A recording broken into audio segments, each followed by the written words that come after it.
I am Vivian Perez, my mom's daughter. Today is the celebration of my mother's birthday, Raquel Rub. I say celebration because today was not really her birthday, but my father and my mother celebrated their birthday. They like the number 11. So my father celebrated it on the 11th of November. My mother celebrated it on the 11th of October, even though they were probably born a few days before. This class, my sister asked me to teach about prepping food and freezing it for cooking, to save time in cooking. And I think it's very apropos on my mom's birthday to teach this class, because as we know, the kitchen is the center of a Jewish home. My mom's table was always open. It didn't matter how many people and how many guests and how many friends of friends were going to come, even though they were unexpected. Didn't matter what time of day or night. Her kitchen was always open. Her heart was always open. My father always said, you just add more water to the soup. And it didn't matter if it was just a plain frijoles with arroz, beans with rice, or meat or whatever, but you felt that you were really taking care of both body and soul. There was always plenty of food, anytime and for everyone. But my mother didn't like to spend a lot of time in the kitchen. So she would cook very, very fast. Whenever she cooked herself, it was always very delicious. I remember as a little girl when we moved to Miami, I don't know how she did it. She always had guests for Friday night dinner, and maybe 12 o'clock she was going to Publix to buy the food. But by the time Shabbat came, everything was delicious, everything was beautiful. And there was always, you always felt like you went into her home and left satiated, both in cared of. You know, not only did your body have nourishment, but your soul had nourishment. So today's class, it's going to be about, you know, it's interesting. Sometimes in life, we just do things and we don't even think that they're special. You know, like I like to cook, I like to have guests, and I find myself freezing a lot of things. And that way, whenever I have to cook a big meal, I have many of the prepping parts already taken care of. And since it's my life, I never think about it. So when my sister saw it, she says, Vivian, you have to teach. So I said, what? He said, you know, you have to teach this that you do. So excuse me if it's not like a very professional class, because I'm going to show you my home. And I think that it's important to start the class. I'll show you my kitchen. This house was made already as I had already become a Bat Teshuvah. I already came into my Torah, my beliefs, and the whole house was designed really to be in accordance with whatever God wants of us. So I'll show you my kitchen, okay? This, I don't know if you can see here, a second. This is the red part of the kitchen, and this is the meat part. Every part has a sink and ovens, and as you see, we're cooking away here. And then we have a white part that is milk, okay? This is the milk part, okay? And this, everything has its sink, its dishwasher, its oven, okay? And then we have a green part. It's not a must, but it's a luxury. It's this green part is the parv side. So everything that is not meat or milk is done here. Today we're gonna work pretty much in the parv side, okay? All right, let's get started. So first thing that I like to have frozen is onions, okay? And we're gonna see that we use a lot of onions, right? If it's for rice, you need fried onions that are light. So I will have light fried onions, and I'm gonna show you. Okay, I know that sometimes we don't have the space, but here I have a little bit of, good space. I'm gonna show you my freezer, okay? So I'm going to show you where I keep my onions. Okay.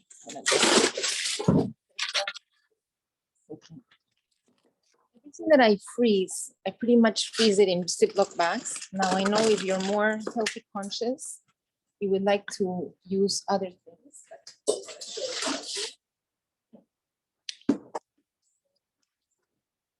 Let's start with the onions. Okay. I want to just show you. Okay.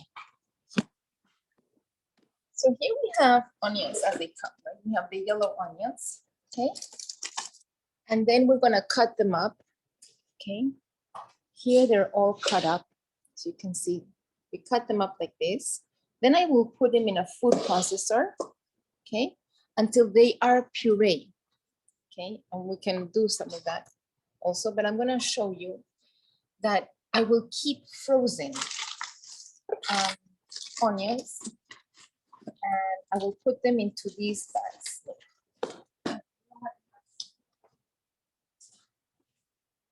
Into a very thin Ziploc like this. Then I will freeze it just like this. And so whenever I want onions, they're ready to go. So these dark onions that I will have made with, when I puree the onion, I'll put always some oil and some salt. And I will cook it, right, in a stock pot. So this is my stock pot.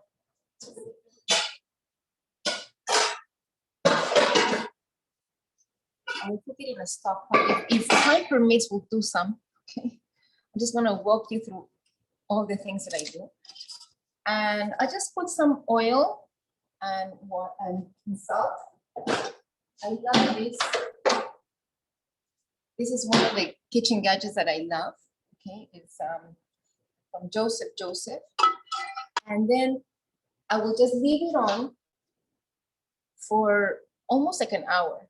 Okay, and I will get two types of onions. So these dark onions I will use when I make challah, and I'll put onion challah. This is the one I use. And then you just take it out of the bag, or you can break off a piece and use whatever you need. If you make a stew, you need onions. If you make beans, I'll use these onions, okay? If I make a cholent, I'll use these onions. So these are dark, and it's interesting. Oil will preserve things indefinitely. Thank God for Pesach, because I will clean off everything. At least once a year it's gone. But the rest of the year, I have all my onions frozen.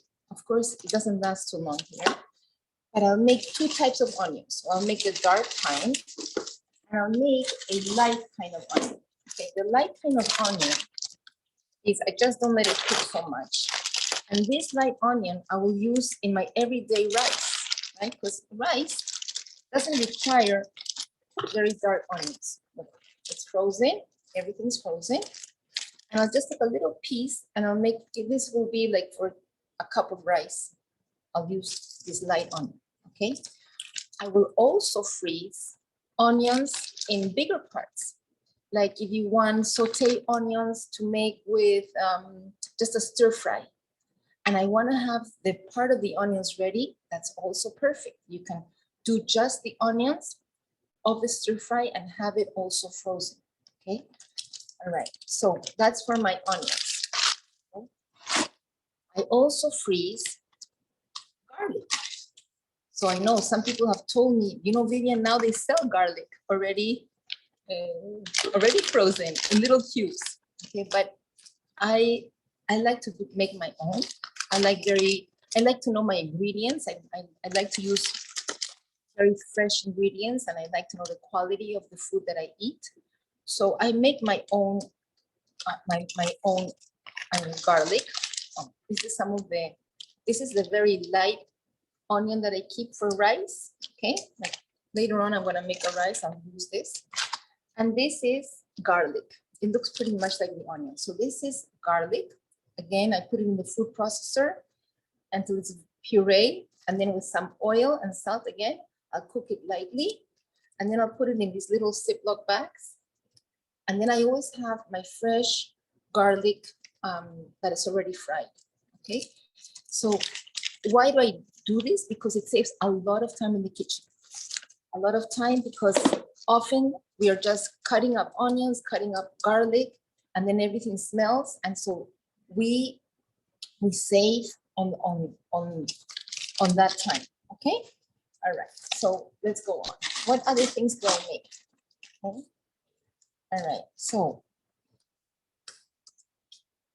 in vegetables, we have, you know what, let's go to soups. Soups are a great thing to have frozen. I make all kinds of soups. I'll take you again to my freezer, but we have all the way from French onion soup, right, to ajiaco, which is a potato-based chicken soup. We always keep extra chicken soup because that's if anybody gets sick or they need some comfort food, there's always extra chicken soup. We have all the way from here. I'm gonna show you. Okay, we have vegetable soup. Vegetable soup freezes beautifully, right? And you can always have it in packs, okay, and just defrost to eat. We have fish soup. Okay, fish soup I will freeze in little bags like this. If you want to, we can make another class with recipes. Today is just the frozen. So this is fish soup. I even freeze it with the corn inside. Now, it's interesting. This is the basic fish soup recipe. Peruvian fish soup requires like an egg drop soup that you take some fresh lime juice and a beaten egg. So that I will put at the time of serving, okay? So this is just the basic fish soup. And when I want to put the egg and the lime, extra lime, I'll do it at this time of heating up, okay? It heats up beautifully. We have, here, we have split pea soup, right? Split pea soup, all kinds of soups. All soups freeze beautifully. We have sancocho. Okay, sancocho also, it's a meat soup. We have excuse me, Vivian, excuse me. Let's make a brief interruption because Shirley Shavit is logged in and she's in Israel. It's very late, and she just wants to tell us a little bit about what AMAT does in Israel. She's the president of AMAT, and she's all the way from Israel. So let's give her just a few minutes. Thank you. Okay, thank you so much. I'm sorry, I don't want to interrupt. I just walked in 5 minutes ago and I told Rebecca that I'll do my best to join you. So hi everyone. I will just make it short because I want to say hello, and it's really a pleasure to be here. And it's a special honor for me to be at all your events, and especially in memory of our dear Raquel that we loved and admired so much. So I see her daughters, right? Vivian, and who else? I can't see her. Oh, just Vivian is with us today. Annabelle. Annabelle, here, Annabelle. I didn't see you. I'm sorry. Hello, hello, and hello, everyone. So, sorry, actually, Rebecca asked me if I can give you just a brief update of what is going on in Israel. Actually following what I sent to you just lately with the problems of our daycare centers. So I'm very happy to inform you, as I sent in the AMAT news for those of you that saw it, that finally after a week, a full week, and a few days even before that week that we just began the strike, but it was partial. A full week, all our daycare centers were closed all over the country. It was not only AMAT, it was all the supervised daycare centers all around Israel. AMAT actually led the struggle, but it was also included Emunah, WITZO, and some other organizations. The big problem is already for many years that the salaries of our caregivers are all supervised and controlled by the government. You understand? They tell us what wages, what salary we can pay our caregivers, and it's really minimum wage, and their work is very hard. First of all, we expect of them to be educators, not just, caregivers, but really to educate and to love our children and to teach our children and everything. So because their salary is very low and the conditions are quite tough, also few caregivers per many children. For example, babies. We have one caregiver for 6 babies. You think that's possible? Really very difficult, almost impossible. Like if we have, for example, 18 babies, we have just 3 caregivers. And what we insist from the government is to have more caregivers per fewer children. You understand? So it will be much better care for the children, and it will be easier and possible for the caregivers. So this struggle has been going on for really a long time. And because the situation really did not get better, there is such a big lack of caregivers. We do not have enough caregivers in our in all our daycare centers. And it's very, very difficult, to maintain and to expand our daycare centers if we don't have enough caregivers, because not too many women want to work in this field, because they could, for example, they could work in kindergarten of the municipalities and earn more. So this is the big struggle vis-a-vis the government. And I can tell you that really, this is why a whole week, and it's very difficult, it's almost 100,000 families that they had to stay home to take care of the children, okay? It's all the organizations together.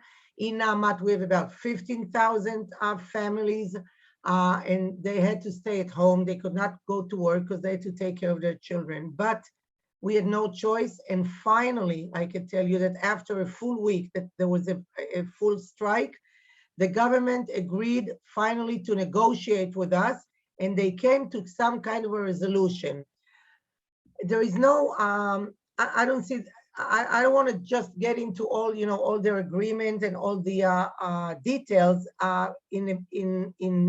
In general, they right away, they decided and agreed to pay some kind of compensation for the caregivers, but not very much, but something. But what's important that there is a program in the very near future, and hopefully the government will abide by it. This is the thing, because our budget will be approved very soon, in the next month. And if we don't put it in this budget, you know how it works. Then we'll have to wait another year for the next budget. That's why it was so important. And they started finally negotiating with us, and they gave us some kind of a proposal, which sounds reasonable, but we are now doing our best to make sure that it's implemented. So I can happily say, though, that finally all the daycare centers are open again, of course, under the restrictions of pandemic. And this is also very difficult, as everywhere in the world, even though it seems that Israel is in a better situation, still we have to close down. Every other day, another classroom closes down because, one of the caregivers or one of the children are tested positive.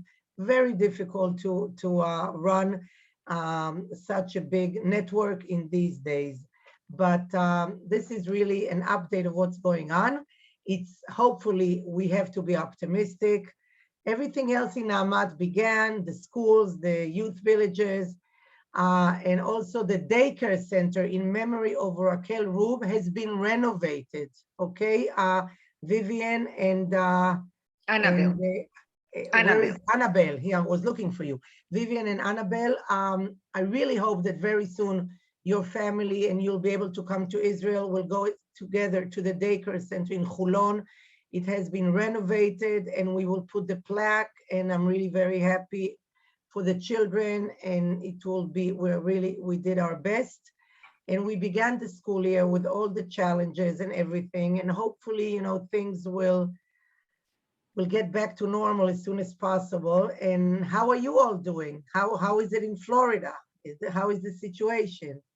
We are all doing well, and we are very appreciative of all you do for the community, the women, the children in Israel. And we thank all of our participants today and Vivian for help us raise more funds that are so needed in Israel. And we are just very grateful to you and to all Shalom. And from Florida, we're all well. And thank you very much for tuning in, Shirley. Great, and thank you all so much. Rebecca, it's so good to see you. Good to see you, Shirley. Thank you for your words, always very appreciative.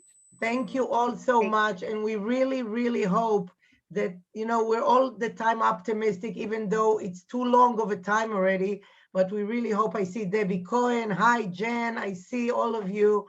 So I really, really hope, and let's be optimistic that very soon you will be able to come to Israel. We have many things planned, and I will keep you posted. And thank you all for joining and for all your efforts as always.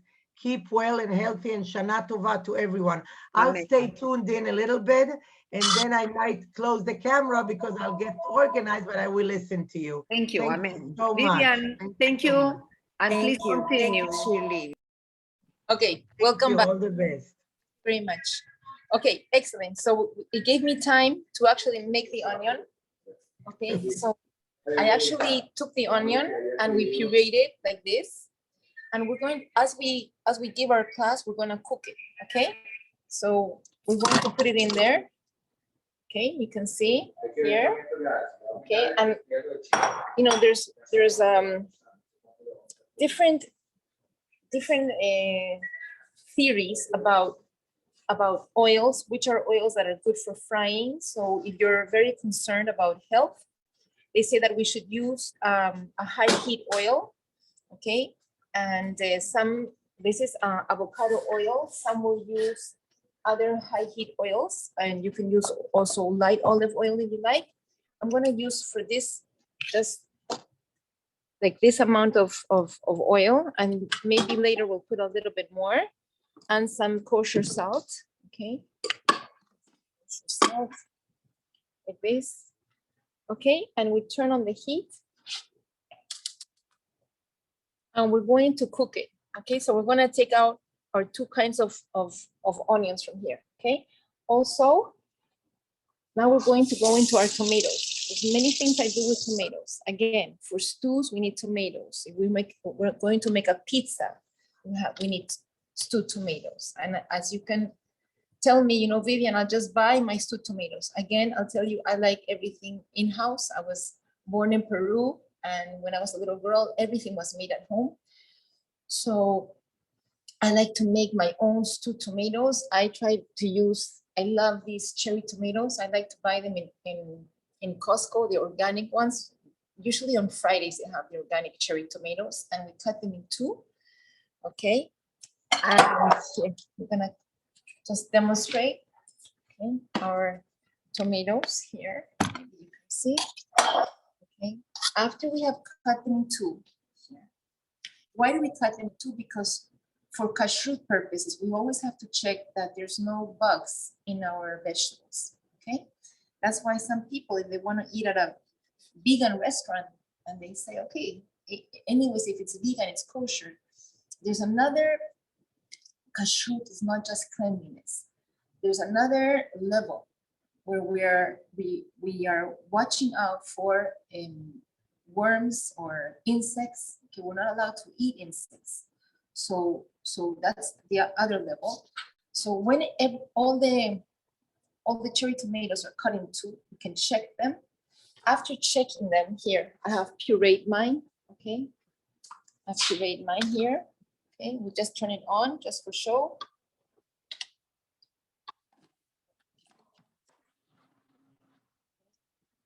It's pureed. After it's pureed, so I'm going to put it in the stock pot. Okay, we're going to put it in the stock pot. In the stock pot. Again, with oil and salt. Okay, here. so you can you see it? Yeah, you can see it here. A little bit higher. There's the stock pot. Again, I'm gonna put some oil and some salt, some kosher salt. And turn on the heat. And as we teach other things, we're going to make our stew tomatoes, and it's going to reduce. What we wanted is we have to constantly be stirring it, and it's going to reduce. And then we're ready to freeze it, okay? That's our tomato. So I think it's wonderful to do this, the saute, the pureed tomatoes. Sometimes we have a little bit of tomatoes that we might have bought for salads, and maybe they are too ripe. So when they're too ripe, I think this is a wonderful idea. You can just puree it, saute it, and save it. So that sometimes you come back from a trip or you run out of tomatoes, and then you can look in your freezer and find that you have the pureed tomato that is already sauteed, and you can add it to your lentils or to any soup or any food you prefer. So I think it's a wonderful idea to do, even if you don't prep it way ahead of time, but just to do it whenever you have a leftover very ripe tomato. Thanks, Vivian. okay, so anyways, with that tomato stew that I'm going to also put in Ziploc bags, okay? Not only am I going to use it for making marinara sauce, for a pasta, a stew, okay? Sometimes I make challah with tomato sauce or a pizza. But I also make shakshuka. I love, this is one of my favorite breakfasts. I make little bags of shakshuka. That's what I had for breakfast today. So with some of the stewed tomatoes and some of the stewed onions, okay? And then you can have also stewed red peppers. So if you mix it all up, if you want to make the proper shakshuka, it would take a little bit of cumin and salt and pepper and a little bit of maple if you want sweetness, okay? But then I'll make my little shakshuka bags, okay? Also with the stewed tomato, you can make sauce. There's a delicious pescado con coco, fish with a coconut sauce. That is a mixture of tomato and coconut milk and onions. And so I make little bags of this coconut sauce with tomatoes. And then I just take a fish and I'll put it on top. You don't even have to put salt and pepper, maybe a little bit more salt. And then you have a dish. So all of these things are a big help in prepping food, okay? So this is for pescado con coco, okay? We have Bolognese sauce. I use the same stewed tomatoes and ground beef, and of course, onions, the stewed onions, and some basil, fresh basil, salt and pepper, and I'll make bags of Bolognese sauce. So again, maybe the children want Bolognese sauce for dinner. It's already in a little pack. So it's all ready to go, okay? So this stewed tomatoes is one of my favorite things to have in the house. My stewed onions and my stewed tomatoes, then I save a lot of time every day, okay? All right, so that's for the stewed tomatoes. And now we're going to go to another chapter. I'm gonna just take some water. Go. Another of my favorite things to have is just raw carrots. Okay, so here are my carrots. I'll show you. When you have carrots, and also as Annabelle said, if you have leftover carrots, if they're going bad, if you bought too many, or you don't know what to do with your carrots, you can always peel them, shred them. Okay, I love the food processor because you can shred them very, very small, and then make little bags, and you can freeze it. You can freeze the carrots. I'll show you. Okay, it's frozen here. Let me just wash it out.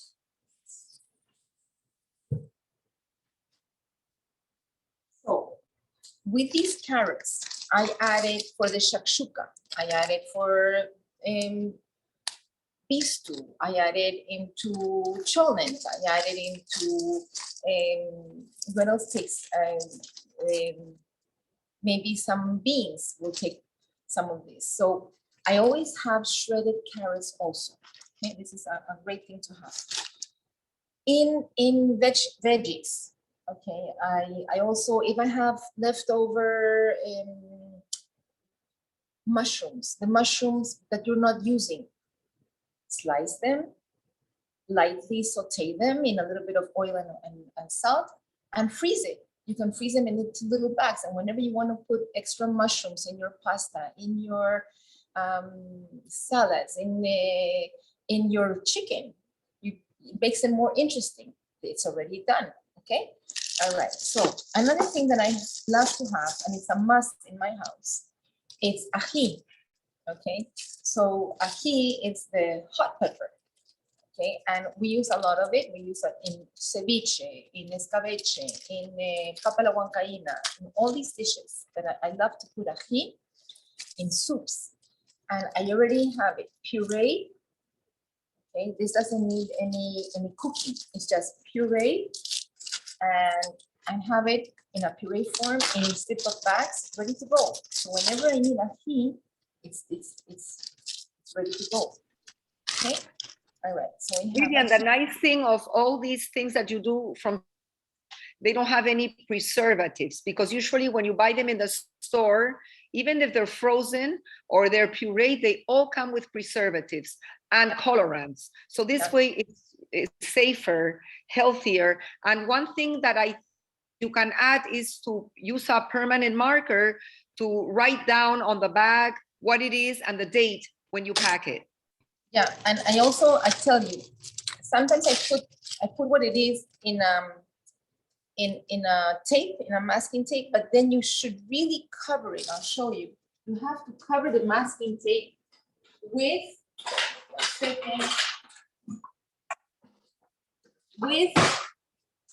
this tape, because otherwise in the freezer, if you just use a permanent marker, then many times what you have written, it will get erased.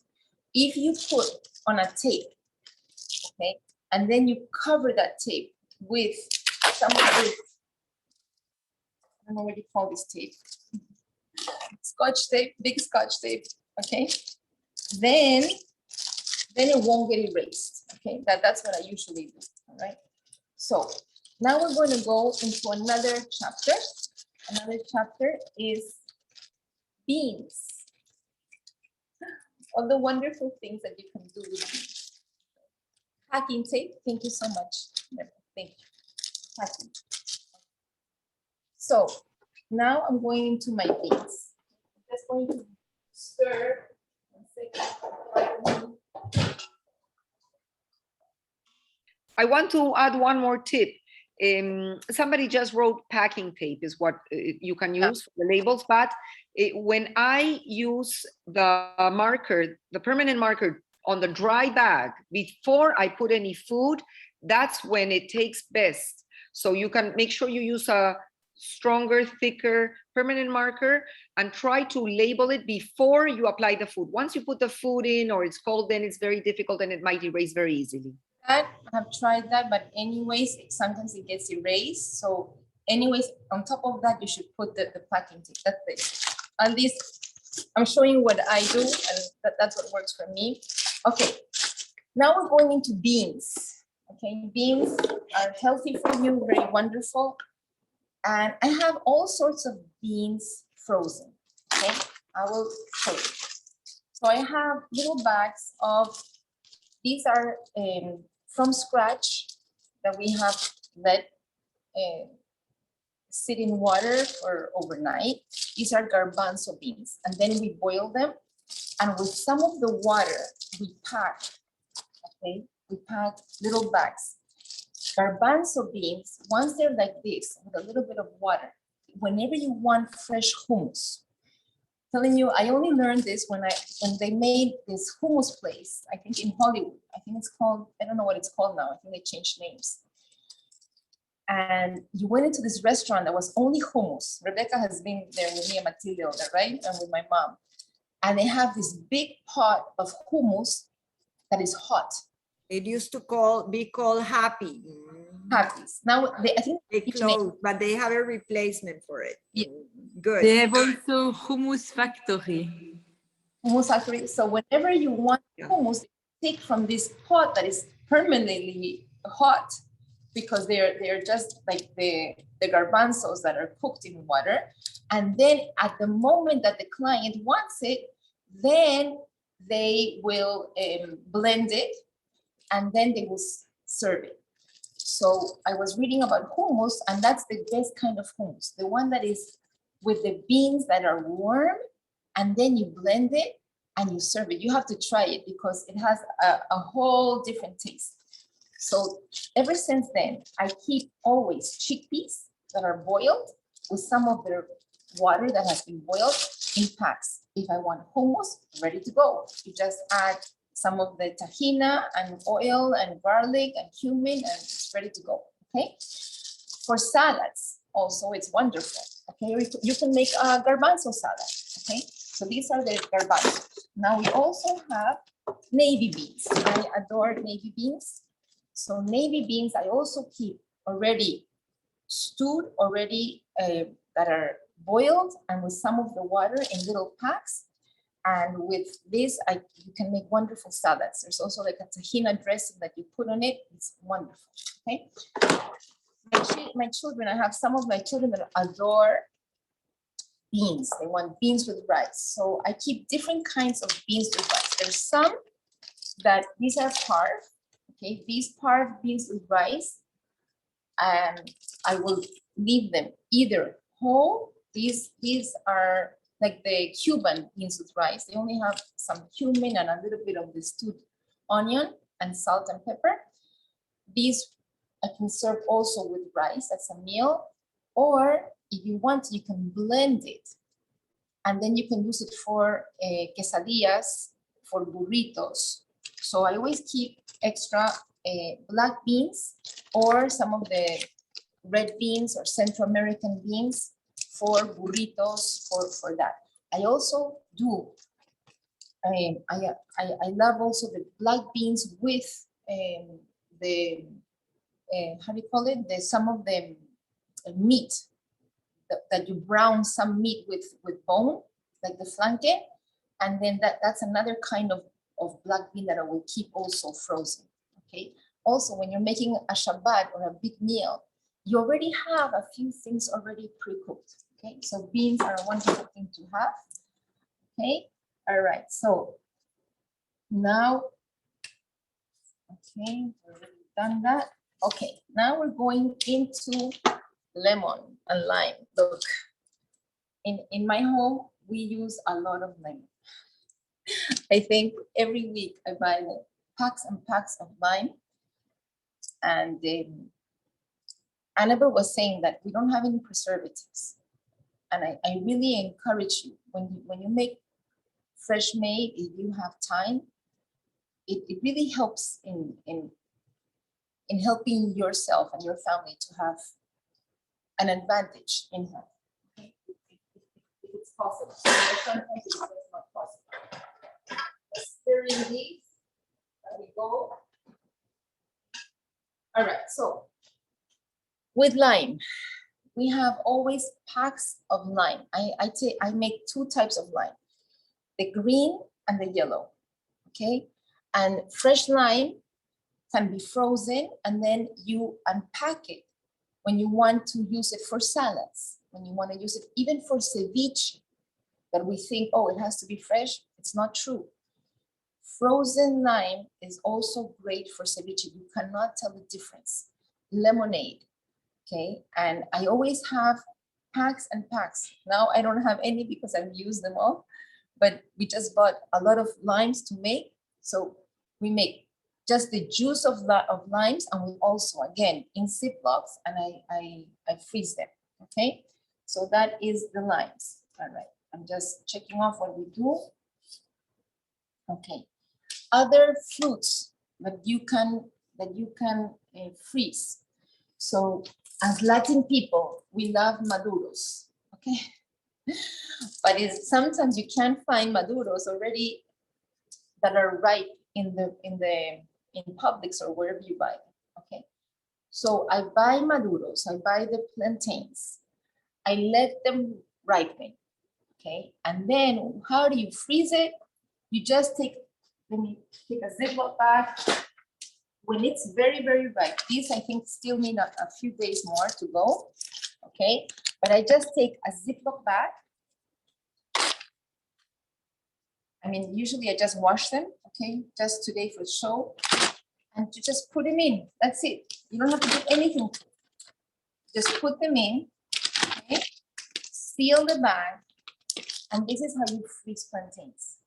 You don't have to do anything to it. When you want to use them, you just peel them and either cut them up, put them in the oven with a little bit of oil.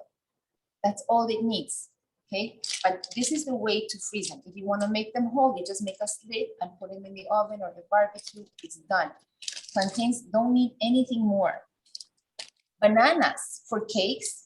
Interruption, Vivian. I freeze my plantains without any Ziploc, directly to the freezer, and that works too.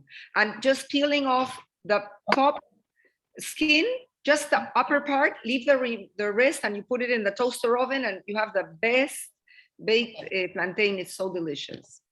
For me, I've seen that sometimes when you peel them, they change colors.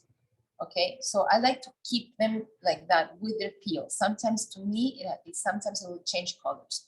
For baking, bananas, that I will always peel and I will put them in the Ziploc bags. Now, bananas, when you're gonna use them for a cake, they give off water. So you have to take off the liquid and then you can just use the banana, okay?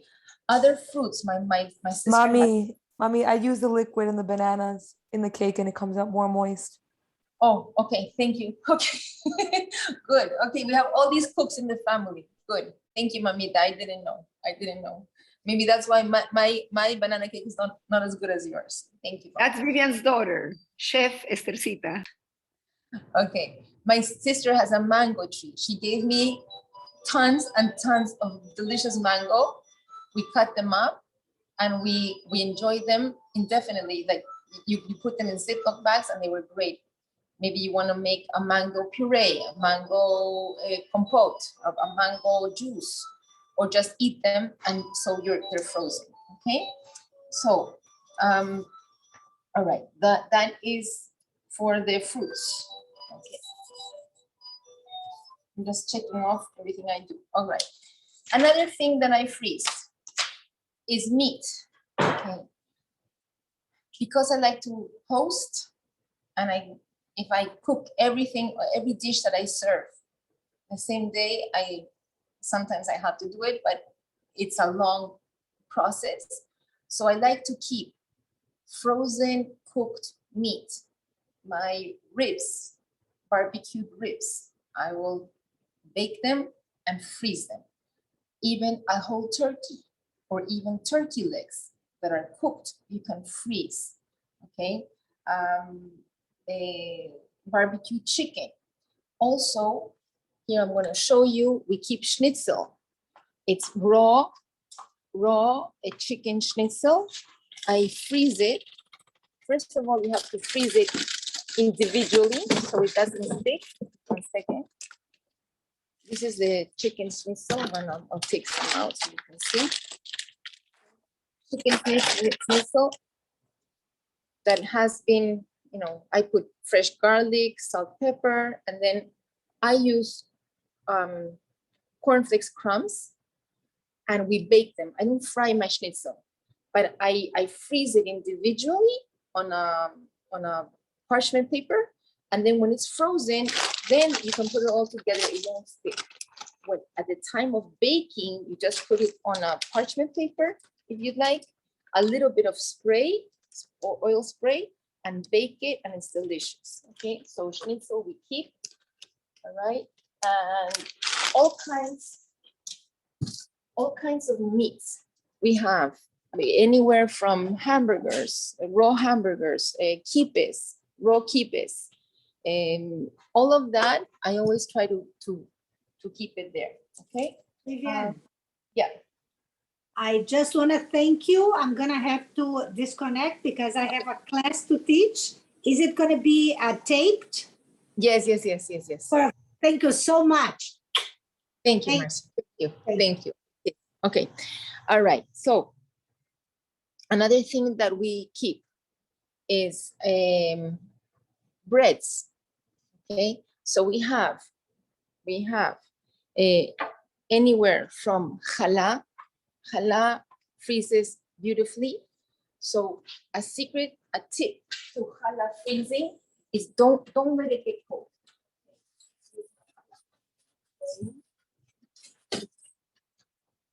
Challah,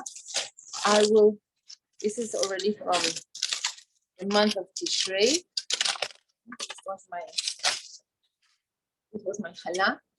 So I'll take it out of the oven. I won't let it get cold, pretty much warm.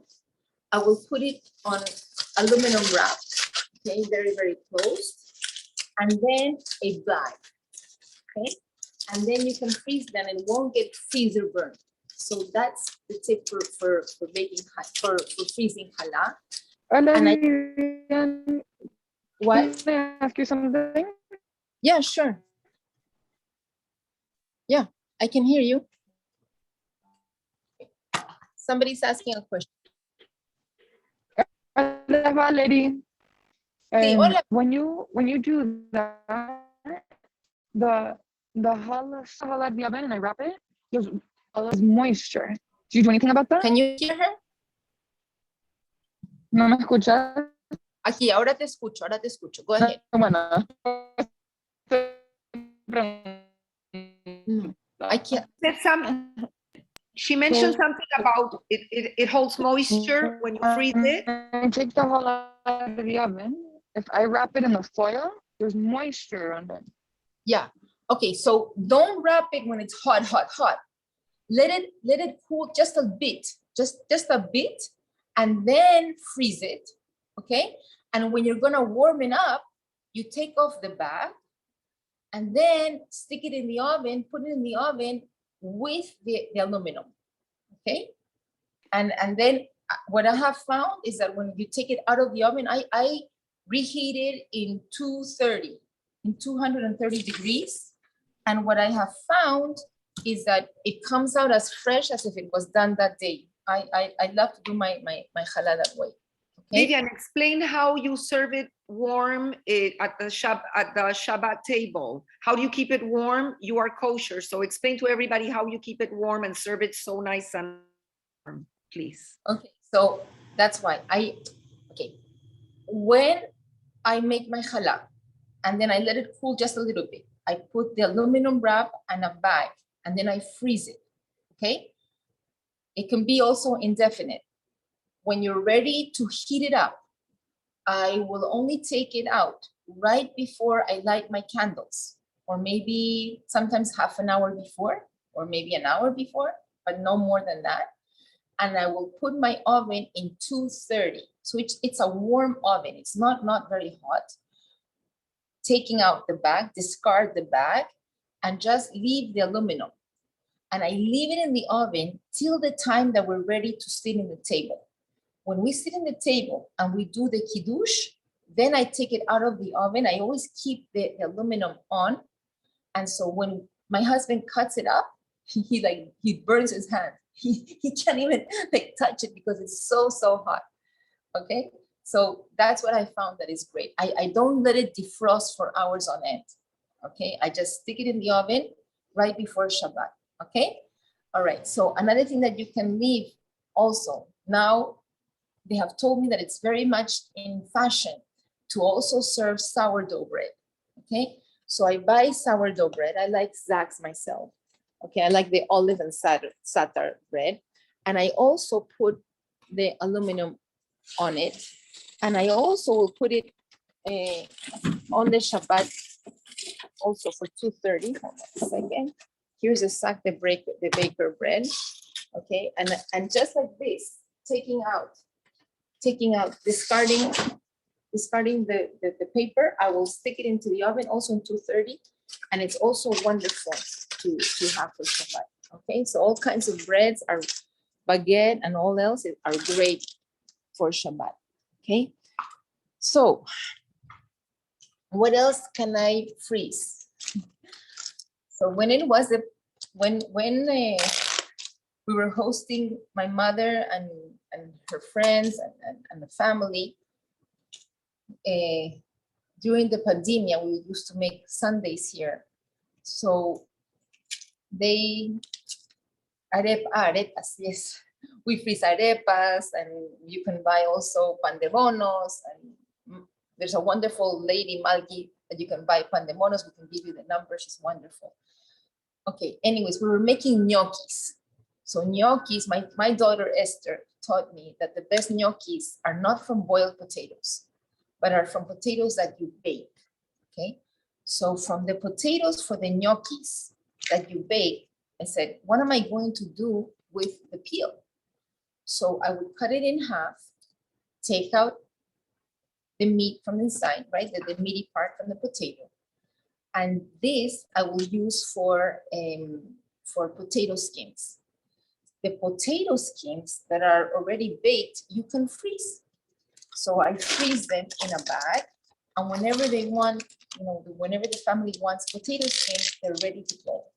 Okay, you can also freeze gnocchis, you can freeze homemade pasta, okay, all of that. I also freeze milk bottles, I freeze. So whenever they want milk, you can just defrost it at night. Okay, I'm just offering you all the things that we freeze. If I have extra cilantro, we're not gonna use the cilantro, it's gonna go bad. Take the cilantro, wash it, blend it with a little bit of oil. Oil, I believe, acts as a preservative. And make little bags of cilantro. You can use it for making arroz con pollo the Peruvian way with a lot of cilantro, okay? Or any cilantro that you need, right? So one more thing that I can show you is we take a raw chicken, and I cut it up into little pieces. So whenever you want to make a stir fry, it's ready to go, okay? So this is all the ways. This is my little chicken, in the Ziplocs. So these are all the ways that I save time in the kitchen. I have found all of these little things that I do that save big time, and I can enjoy more the time of being with people than being in the kitchen. And I'm just going to show you where our stews are. As you can see, the tomato is reducing, which is great. And here, since I've been giving the class, okay, now let me see, where is my onion? Browning. Okay, I'm gonna add more. Okay, it's browning a little bit too much. I'm gonna reduce the heat, and I'm going to add more oil to the onion. Okay.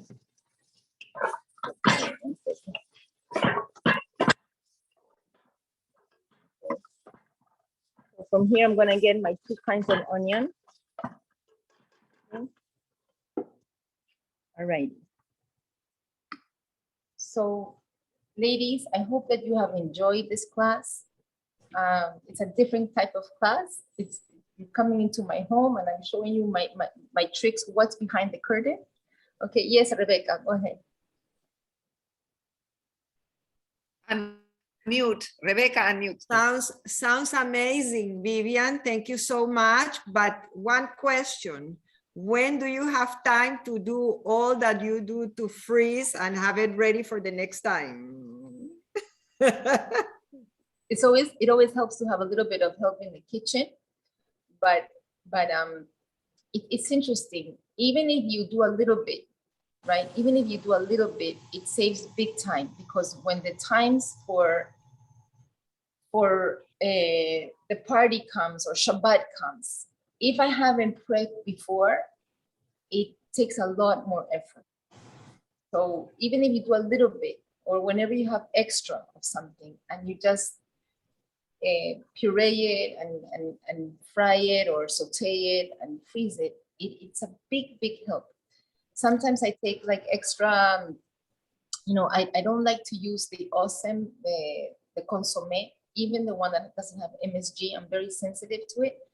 So I have found that taking celery, okay, if you take celery and you puree it and you saute it, and I freeze it also in little bags, and I use that instead of the consommé. So I try to cook in my house very, very natural, and unprocessed, as much as I can without things that are processed. And I have found that, you know, it really adds to your health. So may in the merit of my mother's birthday, may we all be blessed with health, perfect health for us, for all our loved ones, for Olam Israel, for all those that need Kua, okay? And may we really find the joy of cooking and of serving. I think this is the parsha of Lech Lecha. Lech Lecha is a parsha of Avraham Avinu. Avraham Avinu opened up his home and he had doors. It says he had 4 doors, which means he didn't want that a tourist or somebody that was walking by, right, without stopping in his house. And he fed them. He was a very, very wealthy person, okay? And God has blessed him immensely in wealth.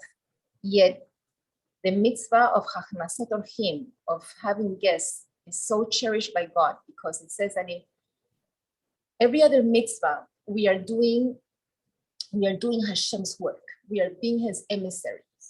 When we attend to a guest, when we give people food, we are being like God. It's not like you're being the emissary. You are taking the place of God, because that's what God actually wants you to do. Like, this is, it's such a high mitzvah that in order to fulfill Hachnasat Orchim, Abraham he himself would stand over the guest like a butler. He himself would serve the food. Okay, so this is the Jewish way. This is the heart of a home, and to cook and to serve. If you want a little bit deeper, the Arizal, the Kabbalist, says when a Jew wants food, when you're hungry, you're not really hungry for the food itself. We are hungry because we are body and soul. The soul is hungry for the spiritual sparks that are in the food. Imagine, everything has spiritual sparks. We are physical and spiritual. When we are hungry and thirsty, it's really our soul that is thirsty for those spiritual sparks that are in the food.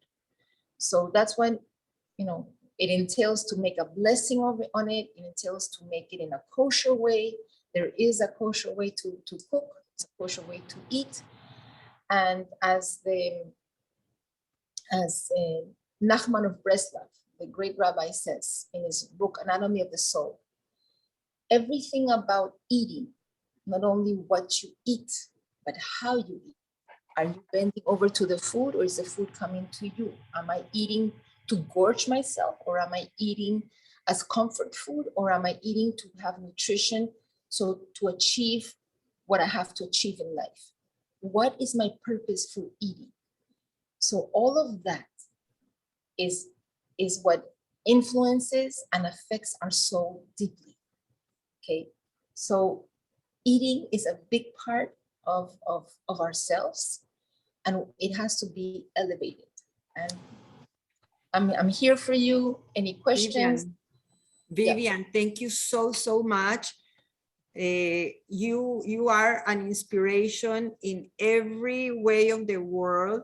It was tomorrow, Tuesday, Parashat Lech Lecha, as you mentioned it, that 19 years ago, I met you at your restaurant, Koifioki, and I met your mom. And 19 years later, I can say that I have tasted your food. I have tasted your love for life. And to all that we knew, Raquelita, there is no better homage that we can do today as listening to your words, listening to your teachings, and be thankful that we have all of you in our lives. Thank you so much for everything. And this has been an amazing presentation. I just want to show you something. Look at the onions, you see? These are the light onions. And now I'm gonna let it even stew more and they will become the dark onions. And this is our tomato. It's almost ready because it has reduced and it's very thick now. I'm gonna let it reduce a little bit more and then I'm gonna let it cool and freeze. Thank you. Okay. Vivian, thank you very much. Vivian. Sí, mamá. Sí, tía Becky. Eres maravillosa. Y yo que he comido en tu casa, esas manos son benditas. Como decía mi abuelita en ladino, bendichas manos. But tía Becky, you have to tell them the story. When I got married, I didn't know how to cook. Yeah, I know. She didn't know how to fry an egg. I went to Bogota and I would She came to my house and asked me how to fry an egg, how to do rice, how to do everything. And look at her now. And I would call Tia Becky, how do you make a chicken in the oven? And she would say, just put salt. And I say, how much salt? I don't know how to make She didn't know how to put. Something, please may the study of this class and Torah not only elevate my mother's soul, Rachel, but Moshe, but may it bring total refuah, especially to Amen. Amen. Amen. To all those Hano Bendina, please, God. Amen. Yes. Thank you. Dina, Thank you so much, Vivian, yo te quiero felicitar por todos los tips que nos han dado y ahora sí sé por qué tú puedes recibir 40 personas. En la mañana los invitas y en la noche les sirves. Ahora ya entendí. Gracias, Vivian. Eres increíble y tu casa siempre está abierta como la de Abraham vino y la de tu mami también. He probado tu comida y es maravillosa. Te felicito, Vivian. Que sigas siempre por ese bello camino. Thank you. So I will tell you, when we travel, oftentimes I cook when we go. And I take with me these frozen things. Really? ¿Y te la dejan entrar? Yeah, because when I go and I cook somewhere else, if it's my children's homes or anywhere else, I know that this saves me a lot of time and shopping. And I take my frozen onions, I take my ají, I take my frozen garlic. Unbelievable. My children, when they come here and they're going to their house, if it's New York, they take also all those things with them because it saves them time. So I'm sharing what we do. I hope it. How many freezers do you have, Vivian? That's a good question. Don't ask. Don't ask. Joshua from Rosenfeld taught us, come to my house and count them. Okay. Bye, Vivian. Yeah. Thank you. Ay, qué belleza. Thank you, Vivian. Thank you, Vivian. For always hosting. Thank you, Vivian. Wait. For this beautiful Anabel, presentation. espera, nos vas a decir algo. Yes, Anabel. I want to add something. Thank you all for tuning in today and always. And Vivian, thank you for this wonderful presentation. We just got back from Lima, Peru yesterday, so she really didn't have much time to prep for this. And yet you could see the bounty and how easy it is when you do freeze ahead of time. And I want to tell you that Vivian's birthday is tomorrow. So happy birthday, Vivian. Happy birthday, Vivian. To your family. Happy birthday. I want to add that next month, November the 1st, please save the date. Monica Gewurz, an artist, will show us her beautiful art. It's not only painting, but she does jewelry and she lives in Canada. So from Canada, a Peruvian artist will do the presentation. Save the date, November the 1st. Thank you all for tuning in. Blessings. Shavua Tov to everybody and enjoy your prepping. Thank you, Vivian. This was beautiful. Thank you. Thank you so much. Thank you. Thank you.